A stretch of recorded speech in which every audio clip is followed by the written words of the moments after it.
अस्सलामुअलैकुम, आप देख रहे हैं होलाइजन न्यूज़ HD। खबर शामिल करते हैं शेखोपुरा से। शेखोपुरा मुरादे कलां शरकपुर शरीफ रोड पर तेज रफ्तार मोटरसाइकिल बकरी से टकराकर गिर गई। हादसे में 4 साल बच्चा सड़क पर गिरने से नींद मुर्दा हालत में चला गया। रेस्क्यू 1122 शेखोपुरा की इमदादी टीम ने फौरन बच्चे की मसनूई सांस और दिल की धड़कन बहाल करके जिंदा डिस्ट्रिक्ट हेडक्वार्टर अस्पताल मुंतकिल कर दिया। हादसे के शिकार बच्चे का नाम सुफियान वल्द बिलाल, उम्र 4 साल है। इत्तला के मुताबिक शरकपुर शरीफ रोड पर मुरादे कलां के पास मोटरसाइकिल सवार फैमिली अचानक सड़क पर बकरी के साथ टकराकर गिर गई, जिससे मोटरसाइकिल सवार 4 साल बच्चा सड़क पर गिरकर सर में चोट लगने से नींद मुर्दा हालत में चला गया।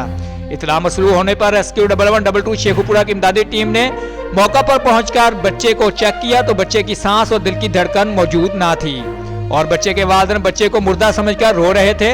रेस्क्यू 1122 की इम्तियादी टीम ने फौरन बच्चे को मसनूई सांस और दिल की धड़कन बहाल यानी CRR करने का अमल शुरू कर दिया और बच्चे की सांसें और दिल बहाल करके जिंदा अस्पताल मुंतकिल किया, जिस पर बच्चे की वालदा ने रेस्क्यू का शुक्रिया अदा किया और रेस्क्यू की खिदमात को खूब सराहा।